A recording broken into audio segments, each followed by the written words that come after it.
Adrian. Hi, Michael. Welcome to another episode of the Marathon Mindset Podcast. I'm your host, Mike, and I have a special guest today. I will get into his intro here in a minute, but somebody that I've known for a little while, and it's a very interesting industry that you're in, and at the same time, it's kind of a creative, and so I like that side of it, and I wanted to get you on because you're also an entrepreneur, and this podcast is really about getting people to be inspired to take a leap, to do their own thing, be their own business, etc. But just to kind of have that inspiration to be able to make that jump, right? Because we've all been at that particular crossroad. And so welcome, Adrian Galvan. Thank you. Thank you so much.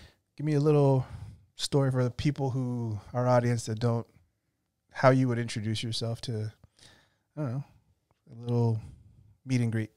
So my name is Adrian Galvan. I am from South Texas, and I'm from a small border town called Eagle Pass. I always say I didn't go far, but I got the hell out.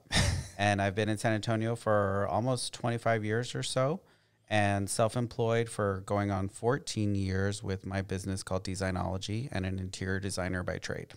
Bam. Eagle Pass. Mm-hmm. So border town. Mm-hmm. I'm from McAllen. You said you 25 years here in San Antonio? Mm-hmm. Okay. So brothers and sisters? I'm the youngest of three boys. Youngest of three boys. Yep. Give me a little bit about background just on the family environment. I guess let's put it like this. Question on who was your inspiration for business, for the sense of like for you to be able to go out and do your own thing? I think general inspiration has definitely been the people I've surrounded myself with, previous employers who have turned into mentors and now great friends. Other designers, other creatives. For what I do in the creative industry, you have to have the right side of the brain, creativity, of course, but you have to have the left side of the brain, the analytical side. So seeing other people in the industry being able to do what they do, those were the ones that were really inspiring towards me. But always, of course, family, mom and dad, of course, always finding a way, always being creative, making do with what you can to be able to get food on the table and work and do what you can to provide for your family and do what you love and be happy, right? Yeah. So that's usually, I would say, probably the biggest inspiration for everything. Cool. Yeah, and I only asked that question because, like, as a business owner, as somebody that going on 14 years, like, there's got to be some type of example of fortitude, or, you know what I mean, of like seeing the hard work, the grit or whatnot, what people say. And so usually it's either family or friends or, like you said, mentors and stuff like that. But how did you get into this business? What did you do before? Before it was a total different world. So statistically, we're supposed to have 7 careers in our lifetime. And this would be my number 2. My first one was in the beauty industry, and something I actually accidentally fell into but ended up loving. And I managed a really high-end salon in San Antonio, salon and spa with over 50 employees right before I graduated out of college. Okay. So landed my first job starting at the top of a multi-million-dollar company, managing 50 employees, anywhere from 17 years old to 60 years old, every race, color, religion, background you can imagine, plus 300 guests or visitors a day. So as a 22-year-old kid walking into the manager position, that was certainly a huge learning curve for learning how to talk to people, manage people, create expectations, create environments, all of that. And that was fantastic. Looking back, that was probably one of the funnest, most greatest jobs I've ever had, which turned into a career. I was there for about 6 years or so. Before I realized I really needed to expand my horizons and do what I always wanted to do, which was be in the creative industry and focus on interior design. Okay. And I knew I always wanted to do that because I was that little kid that you could leave me alone and with a bunch of Legos in the living room, and I'm good. If Legos weren't around, give me a stack of paper and some markers, I'm good. Yeah. I was always creating, always doing something with my hands. Growing up, my mom was a ceramicist.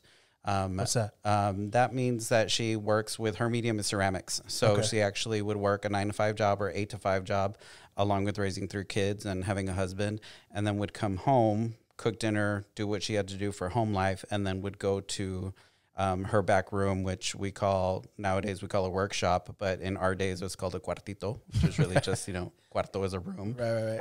But mom had her kiln, she shed, yeah. She had her kiln. She would actually give classes a couple of times. She had a group of ladies that would come and actually hand paint ceramics and make beautiful decorative objects that now is a really kind of a retired craft, because they take so much time and it's not really an item that gets used a lot. But if you think of like Jonathan Adler and ceramic vases and pottery and that kind of stuff, she would work in that kind of field. Okay. So I was always just around creating. And if she wasn't making that, she was making wreaths or baskets or gift things for the neighbors or what have you.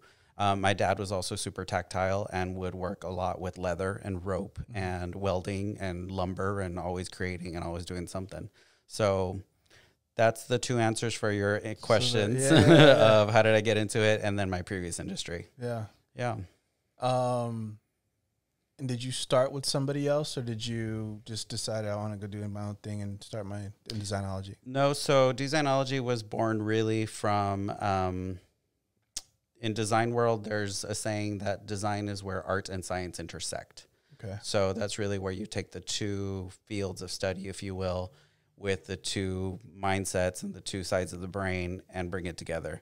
So Designology was born because I have both sides of the brain. I'm very blessed and happy that I have that. And so being able to communicate and draw up what I'm envisioning and technically executing it was the best part of that. Yeah. My first gig out of design school, once I went to that, was actually working for a production builder here in town. And I really did not like that side of the business, but I did it for 3 months. It was my first gig of like, how does this work? What's this about? Yeah. And it was great, but it wasn't the creative side that I needed. And then shortly right after that, I went to my very first job in the industry, which was a company that's still here in San Antonio. And it was actually just working and selling tile, an actual one element of the entire piece of the puzzle. And so when you look back retrospectively at me working with Legos, that's exactly what I was doing then, was tile and stone. And I got a wonderful opportunity to work with architects, contractors, designers, homeowners with projects all over the entire nation. And it was just the tile and stone part. So it was really neat because I got to see that one big element of the whole process and project, but then work with all aspects of it. And then after about 5 or 6 years or so, it was really time to grow my wings and kind of take the big leap. And then that's where Designology happened. And here we are. Awesome, man. Where did you go to design school? I went to St. Mary's University. Okay. So while I was in the beauty industry, my boss at the time, who is now a great friend and mentor and client, really promoted us and encouraged us to discover our personal growth and really kind of tap into our maximum output and really figure out what we want to do and why we're wired the way we are, and really went into deep personal development, which I'm so thankful for. And so when it was time for me to explore where I wanted to go to school and study my craft, at the time, a 4-year university was kind of out of reach for me because I had just done that. I didn't want to do that again.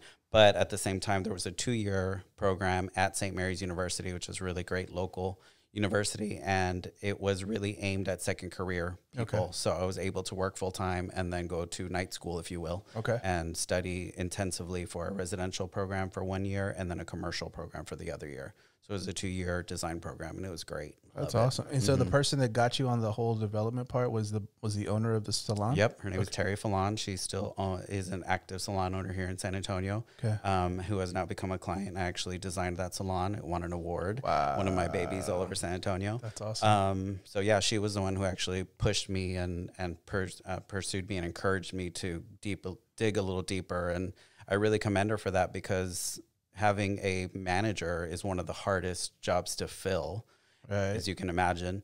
And so to know that one day, if I encourage this guy to follow his dreams and passions, right? If I encourage him to do this, he may eventually leave. But at the same time, that's part of the growth and part of being a good mentor and a boss and things. So Yeah. I still immense kudos for that. Well, things happen for a reason. That's right. Yeah. Sure do. So hardest part getting into the business, or after you've taken this leap of like, I'm going to go start, you did the construction part, but you're like, nah, and then you go do this. Hardest part starting that was just starting. The hardest part, I think most entrepreneurs will go back and look or the best advice is just start. It doesn't have to look a certain way. It's not going to be perfect. You're always going to try to fix it, try to make things better, more efficient. There's so many things you don't know. There's so many things you don't know. And there's so many things you don't even know that you don't know. Right? So you just have to really friggin' start. And that was probably the hardest part. And I talked to so many people, colleagues, friends, designers, family, that all said was like, go for it. Why not? If you fail, you fail. Do it now while you're young and while you don't have that many responsibilities and you don't have kids and those kinds of things. And in hindsight, that was the best thing to do, because if I would have failed, then at least I wouldn't have had all those crazy responsibilities. Okay, great. I go get another job. Okay, big deal. Just timing wasn't right, you know? The other thing was that one of the biggest mentors that I look up to is Sir Richard Branson. I love his podcasts. I love his mentality. I love what he does. And I always remember he said, don't ever try to start to do anything that you don't think you can do better. Right. So I saw a lot of people doing what I wanted to do, and I thought I could do that better. Not to sound pompous or cocky or anything, but I just thought there's got to be a better way to do that. Yeah. I could figure that out. I'd like to give that a whirl and try. 100%. But that was probably the hardest thing, was just actually starting. We all want our ideas to come to fruition and just want them to be perfect right off the bat. Yeah, that's not going to happen. Yeah. That's not going to happen. I think that's a lot. That's what stalls a lot of people is the fear of the unknown. One, and then going, what if I fail? That's one. And then two, it's kind of like, I don't know what that looks like. Right. We were just talking, about mentors, and when somebody has a mentor, they get more of a visual, right? They see this person doing what they want to do, et cetera. So, but before you take that leap, if you don't know what that looks like, or just the fear of failing, all of those things, it just freezes them. And then they don't take that jump until they get to that point where it's like, oh, okay, worst case scenario, I'm right back in this seat where I was. Yeah.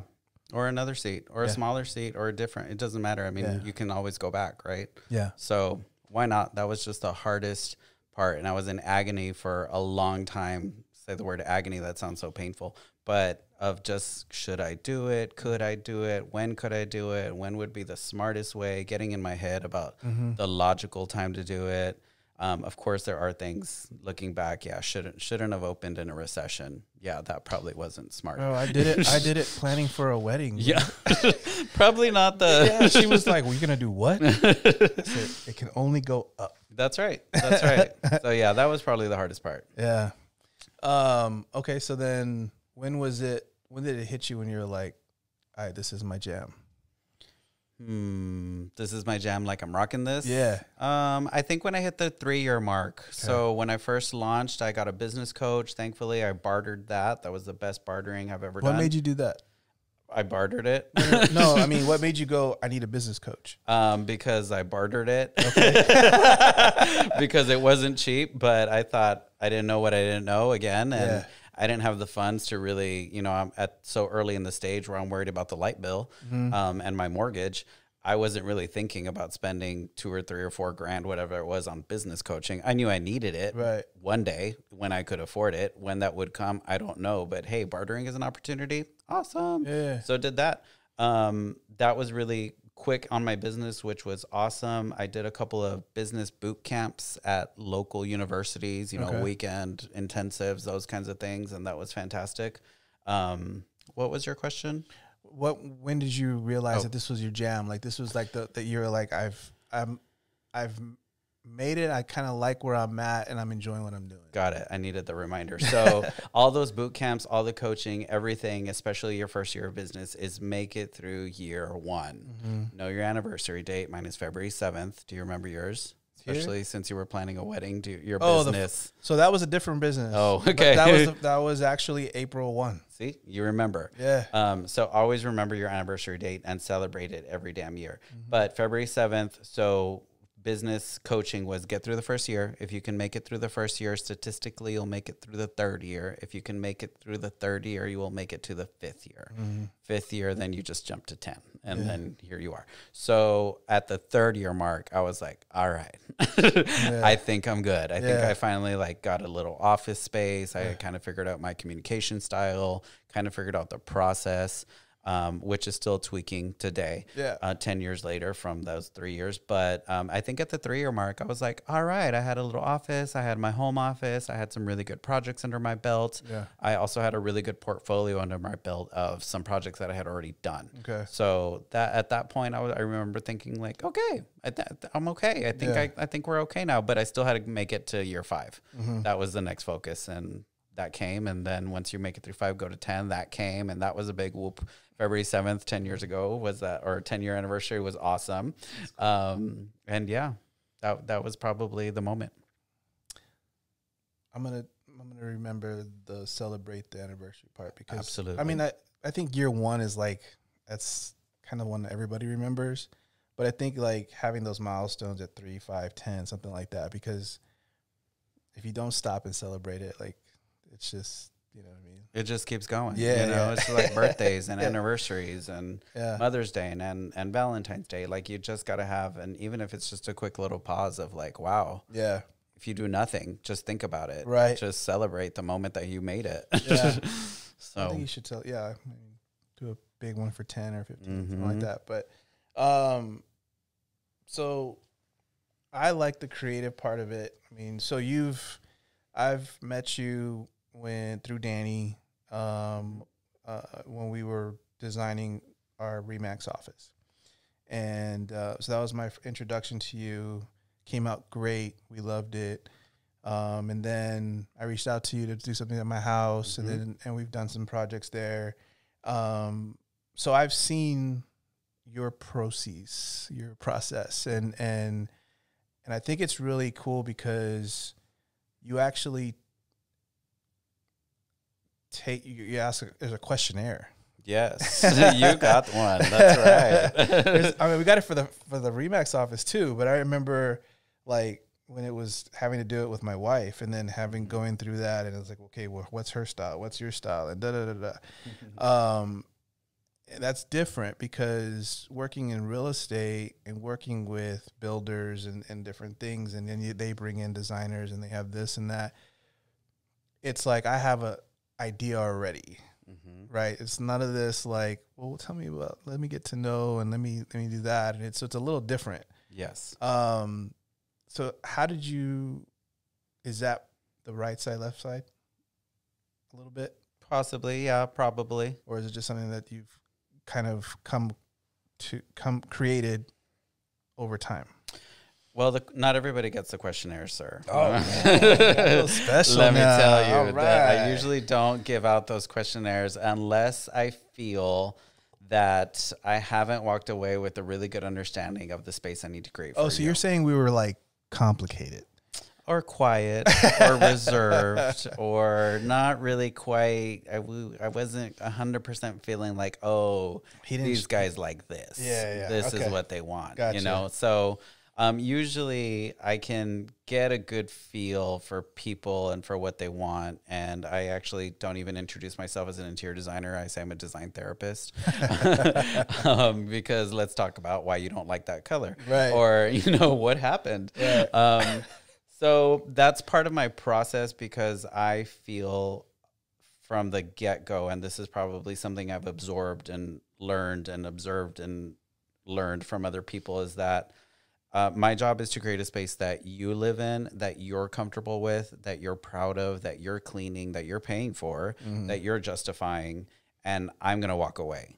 I'm not going to live there. Right. You are. Right. So I need to really kind of get to the nitty-gritty of what do we want to do, and why do we need to do it this way? Also, number one, it has to function. That's one of my designer pet peeves, is I can see beautiful magazine photos and beautiful kitchens and beautiful designs, and I can just look at the space and say, well, that doesn't really quite work. Right. Like, that's just going to be a pain in the butt to live in that kind of kitchen. Right. Or where's the alarm clock in that beautiful bedroom? You know, like where are the chargers and the cords? Right.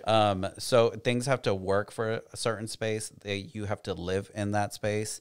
And also I have to bring that together cohesively to make it work and function and look darn good. Right. There are lots of designers, and I tell people that from the jump is I am a collaborative designer. Let's talk about it. Let's figure it out. I'm not one of those designers that says it has to be this way. This is what we need here. Right. If there's an opportunity for that kind of project, okay, I'm kind of down for that. Yeah. But also I got to take into account architecturally. How much light do you have in this space? This house is definitely a hill country type of house. We have to take respect to the architecture, you know, so there's also that element that I got to play in there too. Yeah.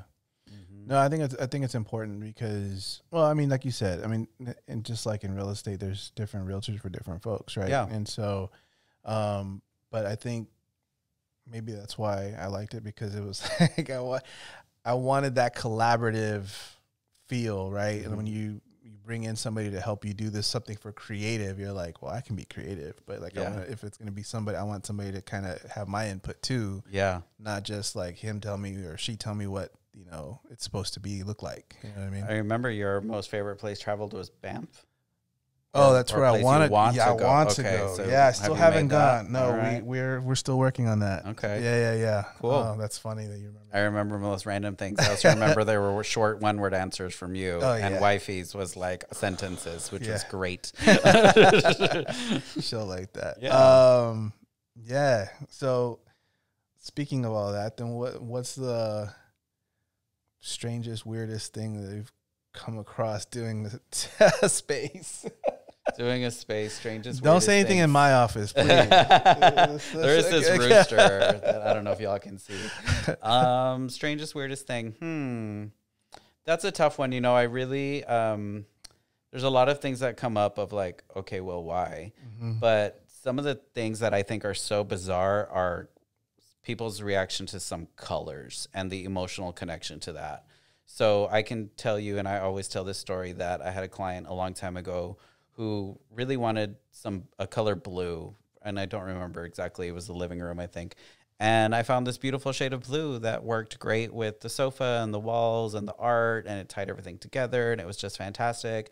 And when I made my presentation, she really hated that whole design. And at the root of trying to figure out why, it was because of the shade of the color blue that I chose, because it reminded her of her second grade school teacher.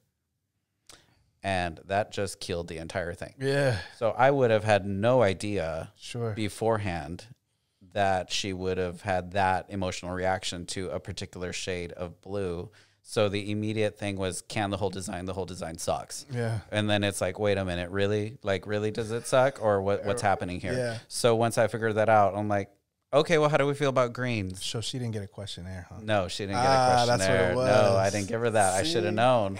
Next question, right? Tell me about your emotional color reaction. Exactly. So I always find that so interesting. There's certainly, from the design and technical point of view, certain colors you don't want to use in certain spaces. But when I hear people's emotional reaction to certain colors, there is no way of me knowing that. Yeah. And so it's kind of like, wow, okay, that really left an imprint on you. Yeah, you know? I loved my second grade teacher, but apparently not everybody did. And then that color, what was it? The color of the paddle? I don't know exactly, right? Was it the uniform? I just don't know. That's weird. So that's kind of one of the strangest things that I always come up upon. And then the other thing is a lot of males are colorblind. That's just like a general fact. There's like, really? It's over 60% males are just color deficient, if you will. But yet they still seem to have a really strong opinion on the color. And I'm like, sir, you know, like, is that green or blue? Yeah, like, what do you see? Like, what color do you see here? So it's just funny. I mean, I work with it all the time on the daily, but I do always bring it up. And I'm like, okay. You gotta be very flexible. Yes, definitely, very much so. So then that leads me to my next question was about business. So I know you have I don't even know what her title is right now. Because it was intern when she started with you. Yes, yep. So she is now my design assistant. So like it's just you and her now. Has it ever been any bigger, you know, besides you and her, or at one point? Or yeah, we Amber is my amazing design assistant. I was just left the office earlier today, and she said, "Wow, I don't know how we do it. It's just two of us, and we have all these amazing projects right now that are huge scale." And somehow we figure it out and we get it done. And my comment to her was, I know it's because we rock, number one. Number two, I don't know that how there's a lot of designers that have really large staff with like 7 people and 6 or 10 designers. She said, could you imagine managing those people? And I said, yeah, no, I'm not interested in that. So at one time I did want to scale my business, and I had a couple of projects that needed a little more work. And so for a while I had 2 assistants. And that was great for the time that it served, but that was almost a little too much for managing. Okay. So it was just adding too much to the plate. And Amber has been with me in July, will be almost 2 years. So we often comment very recently, it's taken that long for me to just look at her, say 3 words. She knows what I want. She knows how we need to do it. She knows exactly what needs to happen as part of the process. Yeah. So it's taken that long to just really kind of fine tune and be really efficient with each other, and working on our Google Drive, and, you know, just saying a few things. And this is the project. We've got the process. We got to check the process. We got to check the boxes. So, to answer your question, it has been shortly. I did have 2 assistants. On another occasion, when I have huge installations. So designers, when we do installs, it's like Super Bowl. All hands on deck. I've got an art installer to manage, a window treatment person to manage, furniture receiving, a paper installer, maybe somebody that's coming to do something else, a cleaner, I don't know, whoever. There's lights. There's like 8 or 10 trades that people come in. So on occasion, when I have big installs, I will call in other what I call on-call assistants that they're just kind of helping me for the day. They have a design background of some sort. Gotcha. So they're going to be careful. They're going to be, you know, presentable. They're going to be professional, those kinds of things. On occasion, I will call in a good 2 or 3 to help with whatever the task may be. Okay. And that's really nice. And I'm so thankful that I get that. Because not everybody does. And it's nice to be able to get somebody to just, hey, I just need hands on deck today. Can you help? Can you be here at this time and leave by this time? Yeah. And so that's usually how I roll. But for the most part, it's just Amber and I. Yeah. Yep. The whole thing about, I asked that question because, like you said, it takes a village. And so the 2 years that you and her have kind of meshed,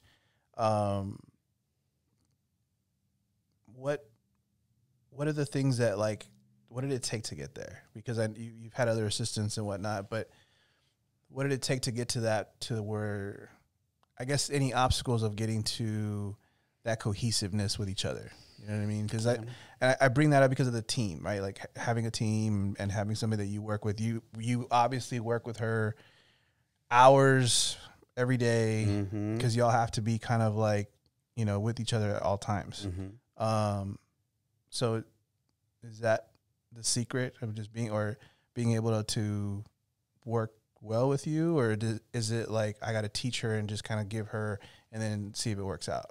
You know, I tell her all the time, you have the best boss ever, right? She laughs and says yes. But I think the biggest thing is communication. I'm certainly sure that you or I or most of us have had a boss or a work environment that we're like, ugh. Yeah.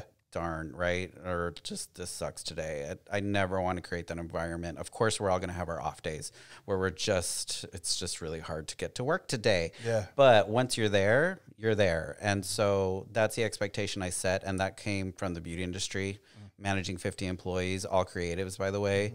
Once you're here, you're here. I'm sorry that you've had issues to get here to work today, but you're here now. There's people here to see you, and we have a business to run. Leave your things at the door, because right now I need you to be present. Yeah. But the biggest thing I think is really just general communication. I want to create a beautiful, healthy work environment that now in today's world comes with a lot of things: safety, communication, cleanliness, you know, so many things we never really thought about.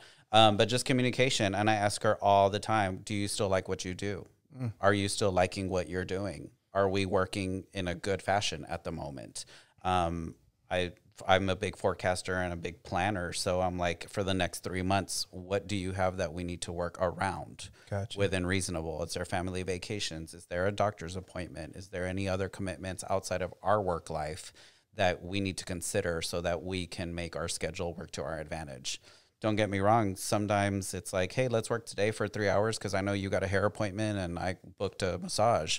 But the next week we worked from 7 a.m. until 8:45 p.m., you know? So it comes and goes with the self-employment life, and that's part of the advantages. But I think just general communications, just in general, are you doing okay? How are things?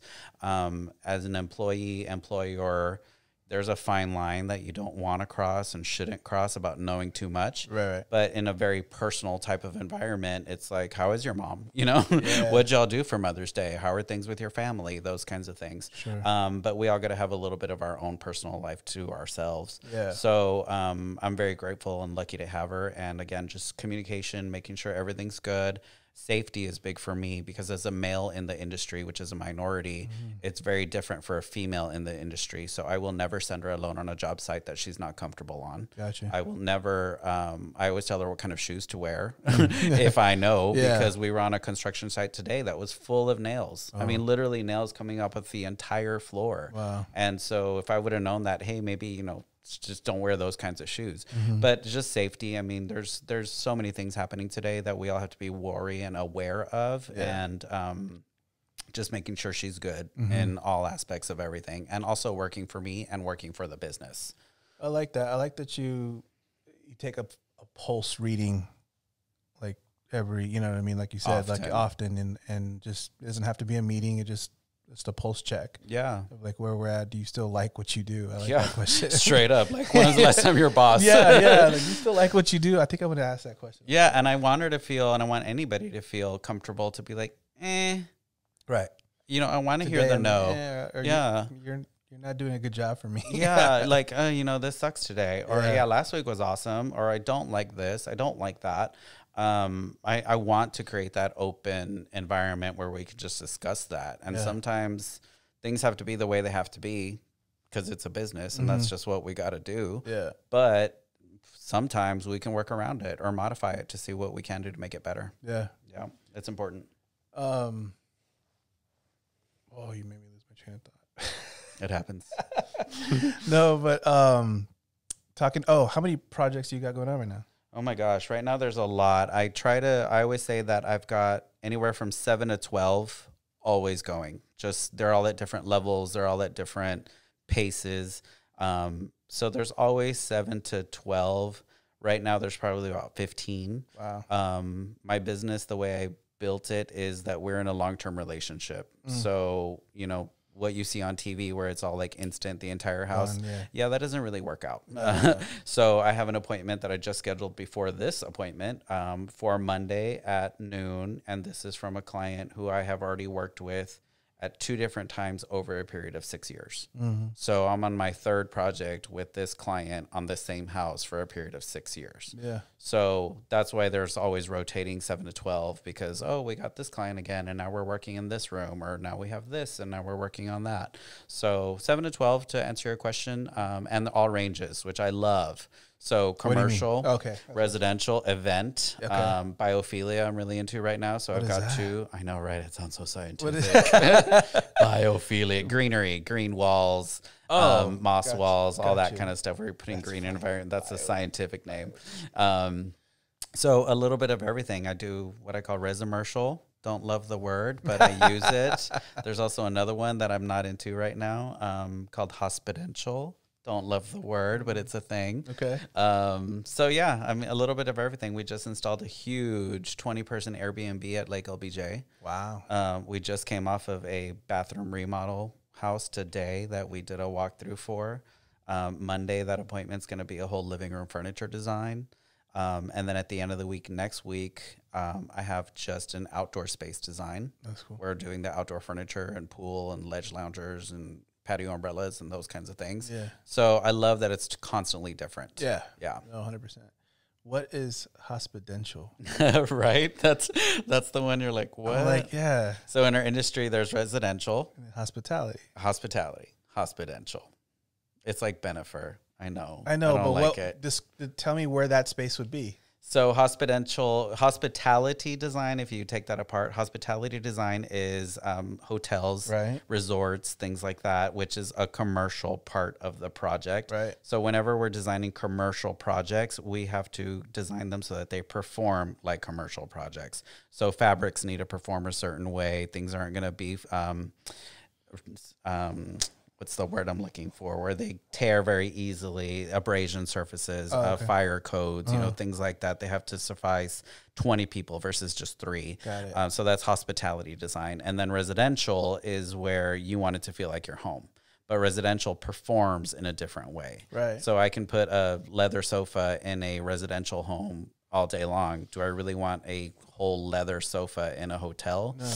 Maybe not so much. We probably have to go with a high performance or a vinyl or something. So that's where hospitential really comes as a thing. So it's more of the items in the hospitality space. Yes, and perform like a hospitality space, but feel like a residential space. Okay, I got you now. Yep. All right. It's a thing. All It's right. coming up. Yeah, it's the new residential.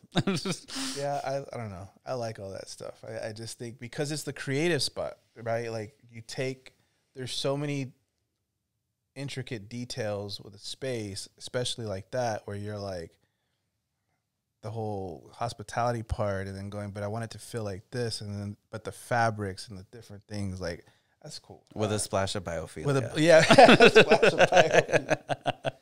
biophilia. So give me a little bit more on where you're looking for your business to go and like what you're doing. Like what's the long-term goal right now? Good question, Mr. Campos. Long-term goal is to really make a bigger impact in the industry as a whole. I love what I do. I love my career choice. I love the industry that I'm in. There's certainly a bigger picture involved with my industry that I'm looking to make a little bit more of an impact. And for me, that means serving on different boards, different organizations in my industry where I can make a bigger impact. And so there's a couple that I have my eye on and some things in the works where that platform will hopefully appear. Okay. I love what I do. Am I impacting the world right now? I'm not sure, but I think that I could. Yeah. So, yeah, that's the kind of the big scale, big picture, I think. When you I'm like, it's getting late. That's what it is. I think that's what it is, or the coffee. I don't know. A lack of. It's your happy hour time. Yeah, no, coffee happy hour. Mm-hmm. When you're talking about the industry, how is the industry here in San Antonio compared to? I know we're like, it's not like Austin. It's not like Houston. So what does the design industry look like? I mean, look like in San Antonio? Man, do you love San Antonio? Yeah. Sir, I love San Antonio. Yeah. I love our city. I will tell everybody I think it's the coolest city in Texas. It's definitely with the most unique flavor, aspect, business of everything. Yeah. I know a lot of people are in the industry who are salespeople, and there is a whole nother world in San Antonio on if you can make it here, if you will, you can make it anywhere because it's so hard in certain aspects because there's so much involved with just not a salesperson transaction. It's 110% relationship based. Mm-hmm. The first question when you meet somebody is, oh, where are you from in San Antonio? I don't know that doesn't happen in Houston or Austin or Dallas, but I know that it happens 100% here is where you're from. If you say San Antonio, the next question is, dun, dun, dun. Riverwalk? No, what? They say, where'd you go to high school? Oh yeah. Yeah. That's just the next thing because it's just a quick, immediate. What part of town it is? What part of town? Yeah. So they went, oh, you went to Holmes. Oh, you're a Husky. Oh, you're over on that side of town. Oh, my cousin lives over there. Like it's this constant search to find that relationship connection more so than just a transactional, I want you to do this. Here's my money. Here's the product. Okay, thank you, bye. Yeah. It's just not like that. I think it can be sometimes, but for the most part, especially for what I do, it is a complete relationship. Oh, yeah. Complete. So to answer your question, that's the pulse of the industry in San Antonio is it's a complete relationship-based economy. San Antonio in general, like everything, we're a little slow. Just like Texas as a whole, we're a little slow on the uptake for everything. We are Texas, and we're very proud to be Texan. We're going to keep our gas stove, sir. Don't be trying to take that away, California, because that's not going to happen. We still like our bronze fixtures because we're Texas. Nowhere else in the nation will you find that except Montana. 3cm stone, that's a thing too. Anyway, in the industry, it's getting better. It's getting more exposed as to what interior designers do. Architects are a little out of reach, in my opinion, because there's a lot of large-scale firms for that. So when I do small private commercial projects, I usually may work for an architect for plans and drafting and permitting, but they usually don't work with them for the design part. So there's a lot happening. I'm very well connected, or try to be and try to stay well connected with the real estate industry, which I think has a huge influence on so many things. So now kind of educating realtors on interior design and why you need an interior designer and what we do for that part of the industry. I think it's coming around a lot more than what it was. Yes. I agree with you. I mean, being in Houston for 5 or 6 years, like you saw how fast things move, right? Fast. So coming here, that was the biggest change for me. Was like, that's the biggest melting pot in Texas, and everything moves so fast. So coming here, me being from border town as well, McAllen, San Antonio is like a bigger valley, but where it's slower, but at the same time, it is still eclectic. It still, you know, has a lot of different flavors, like you said, to it. But at the same time, it's hey, we're familia. We're, you know what I mean? Like, it's like this is our little bubble. We're in this area and blah, blah, blah. Yeah. But yeah, that was my hardest thing to kind of not deal with, but just kind of go through is how much slower that it, you know, our things are to change, right? And so the design world and seeing like downtown, the Pearl, like all these different things, and then seeing the design influence through a lot of the stuff that's changing right now, like you're starting to see more and more of that. And then now leading into the real estate industry with all the flips and all the different remodels and different things. Yes. So yeah, I think you're right. I think it's changing, it's moving.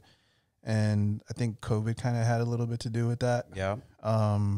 We're getting a lot more design flavor up in here too. It used to be very, very 3 shades of brown and very kind of almost Texas Tuscan or Spanish style or hacienda, or just very neutral and kind of blah. Now we've got more urban, more industrial, more modern, thank goodness. Just a little bit more of everything involved, which I really, really like. Yeah, I'm same.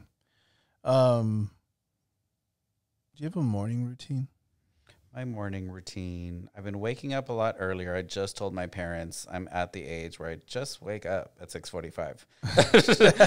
Damn it. Yeah. Just at that age. Oh, yeah. Beat the alarm again this morning. Yeah. I'm a water person. I drink a gallon of water a day. So I sleep with my with a glass of water next to me. So the first thing I do is wake up and put my feet on the ground. I'm a big grounding person. I literally just put my feet on the ground, get grounded for the day. Okay. Drink some water first. Do my morning business in the bathroom. Go turn on the coffee pot. Let the dogs out. Wake up the dogs. I have 2 little schnauzers. Make sure they're good. Then get some coffee. Check the calendar for the day. And usually I'm a pretty planned person. I already kind of know what's happening on the calendar, but I need a little refresher of like, wait, that was at 9:30, right? That was at 10. Wait, okay, what do I got to do now? I listen to the Today Show. Listen. I don't really try to watch it. I will watch maybe the first 15, 20 minutes, but I'll have it in the background because I just need to know what's going on. And I need you to keep it neutral. If you're going to give me news, keep it neutral. And I think that morning shows, for the most part, do that. So Hoda and Savannah and I wake up in the morning every now and every day. And then I just get started, and I just kind of go. I take my vitamins. I'm a big vitamin person, too, with my water. I try to do a protein shake and get everything, snacks and everything ready for the day. If you don't plan, you don't succeed. So my planning for self-entrepreneurial running around all day is affected by fast food and my eating lunches. So if I don't plan for that, I'm going to do fast food, and I don't want to do that all the time. So yeah, that's pretty much the morning routine. Get in the car, make sure I'm good, and have everything that I need so I don't have to keep running back and forth or forget anything. So, I mean, and I asked that question because it's more of a question of like the whole like self-care thing. Like, what's time for Adrian? Like, what do you do for you? Like, to decompress, to get your mind right, to keep doing what you do. Get your mind right. Where's that from? Do you know? No. Tina Turner movie. Oh, Get your mind right, Oda Mae. What I do for my own time. So I schedule everything, and I schedule my own time. And it's 5 o'clock that day. Nope, that's Adrian time. So we are probably all guilty of spreading ourselves too thin or taking off more than we can chew, biting off more than we can chew. And I'm definitely guilty of that. But a lot of that is my me time as well. So true story, I'm a part of a samba dance group in San Antonio. And I go hang out with these other amazing samba dancers twice a week. And we do our samba thing. And that's totally a phone off. I'm here to stretch. I'm here to work on my physical abilities and just dance and have a good time. And we have gigs and perform all over town and stuff. So that's fun. That's a me time for me. The other me time is my workout time, depending on what I'm at. I used to be in the Orange Theory phase, and I was going to Orange Theory, and I freaking loved it. Sometimes I go through a yoga phase, and I'm doing Bikram yoga hardcore for a while. Just depends what it is. And then a lot of times it's just Netflix and chill. Yeah. You know, just me and my dogs, and we're just kind of just chilling out. Yeah. That's it. I'm a little bit of a mix of the Netflix and chill and then the workout part. Like, yeah. Well, right now it's a workout because we got competition stuff. So, but nice. But I don't know. I think my brother and I kind of do the same thing. We just veg. Like, I just need to sit on the couch, watch something that's just mindfully, but where I'm not thinking about anything. That's what turns up my brain because I'm just watching whatever it is. And then if I'm not, then it's like it keeps going. Yeah, I hear you. Agree. So my biggest thing with the whole entrepreneurial business, having the thing is what we're putting the work that we're putting in and what we're doing to inspire other people, right? And so, have you had any mentorship type of, besides your assistants and anything like outside of your that have come to you that have said, seen the success you have, and have you done anything like that? Or as far as just being a mentor? Yeah. Yes, thankfully. I think you've also kind of reached the next level when somebody calls you a mentor and you're like, okay, am I? Can 100%. I be? Sure. Is that a thing? Okay. I have been privileged enough to have people call me that on a regular, mostly my colleagues, when we come to each other and say, hey, what do you do for this? What do you how do we figure this out? Right. Or I get introduced as a mentor, and that was awesome. Recently I had a younger female designer colleague who I had just met, and she told me that it was really inspiring to see me as a designer doing what I'm doing simply because I'm Latino. And I was like, awesome, thank you. That's amazing. Seeing people of your your color that look like you is really inspiring to other people without you even knowing it. Right. So that was really cool. Kind of not mentorish, but I mean, just kind of in that way. I think you have to put yourself out there and available to people. There's a lot of people that you want to ask things about, but you don't feel comfortable asking them. Right. But I think you have to put yourself out there to say, I'm available here to help, whatever it may be, even if it's just you venting to me and me not saying a word. Yeah. No, I agree. I got 2 questions. Okay. Kind of very Godfather. Yeah. I got to summarize, to kind of get to that point. So, best advice you would give somebody who's thinking about getting into a creative industry, going out on their own, making the jump. Okay. So, for a creative person trying to get in the industry, is work on your analytical side. There's so many starving artists. we don't want you to be a starving artist. So what is working on your analytical side? So work on the business side, learn how to make money, learn the ins and outs of the actual business. You do not have to know it all. You will make mistakes, but you got to know some profit and loss. You got to know some debits and credits. You got to know some things that you're going to have to work out with sales tax association, taxes. IRS. I mean, all those bad business things that we're so scared of and so overwhelming. Yeah, they suck. They're not fun. But you at least have to get a handle on how that works and why. Yeah. Because, again, so many starving artists, if you're a wonderful artist and you don't want to handle the business side, your art and your work is going to have to be stellar enough for you to afford somebody to pay to run the business side. And that's not going to be very cost effective when you're starting off. Yeah. So know some business basics. There's a lot of resources. The Small Business Development Center is completely free in every big city in the United States. Ours here is at the UTSA downtown campus. These are retired, amazing business people who are there solely to give you free advice. And they have tons of classes that you can use. Business boot camps, YouTube tutorials, masterclass. I mean, podcasts. There's so many ways that you can absorb information that are very cost effective. You got to learn something before you jump out. Yeah. Yep. I like it. Second, last question. Dun, dun, dun. Dun, dun, dun. Let me put it like this. What best piece of advice somebody gave you? My gosh, so many. But back to my original mentor, Miss Terry Fallon, when I introduced her to my two assistants, when I had the two, I introduced them to each other. And I said, Terry, do you have any advice for these young students at the time in their industry and what they're going to do? And her first words were, stay the course. And then she just pointed at me and looked at me. And she said, look at him. He's stayed the course.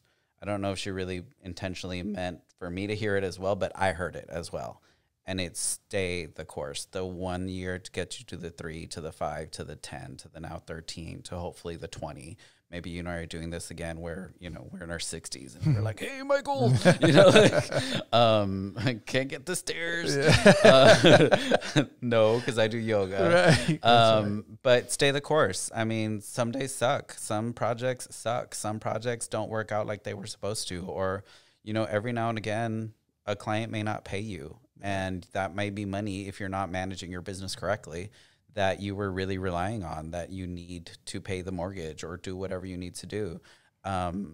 So things are going to happen along the way that aren't so fun, but you're going to learn from every single opportunity, or at least you should, and just stay the course. If that's your big picture, if that's your passion, if that's what you know you're good at, figure it out and just stay with it. It'll work out. It's like we were talking about how the new buzzword is be consistent.